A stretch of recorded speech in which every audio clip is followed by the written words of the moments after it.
as you've been listening, you notice that I've said the word text. I've said the word string.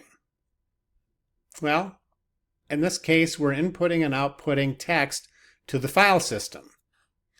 In order to save numbers in a text file, remember we use our int guy to convert any input from the user into an integer?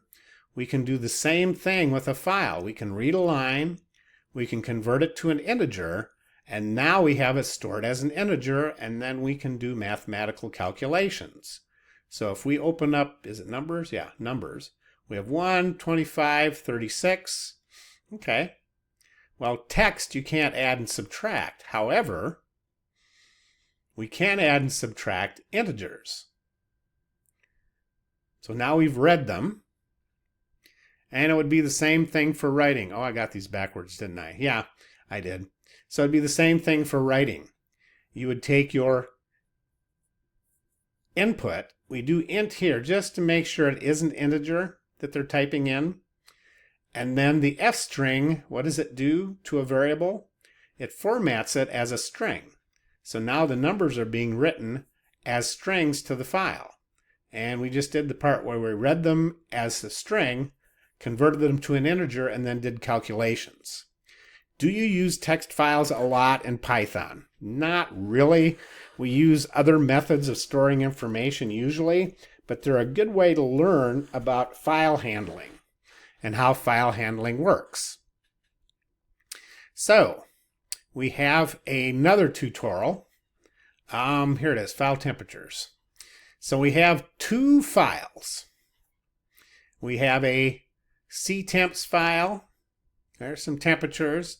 We have some ftemps file, some ftemps, Fahrenheit temps.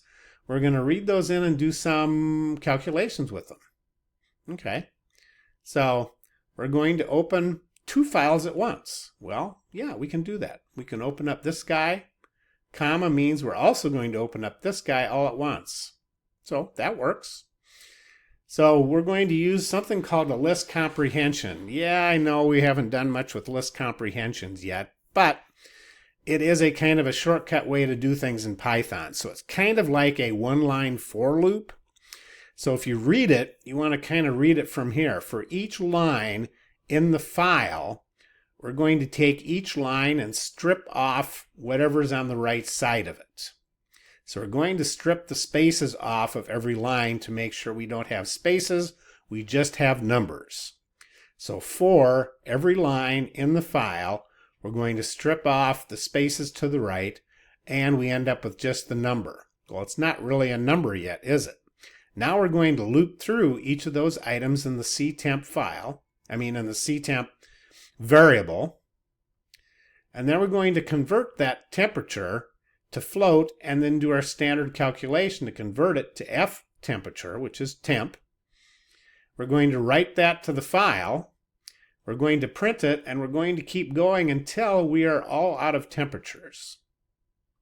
So we take the ctemps, and just to show you it does work, let's go ahead and delete all of these out of here. We could also delete the file. We'll go ahead and run it. And there we go. If we look over here, we have all of our converted numbers.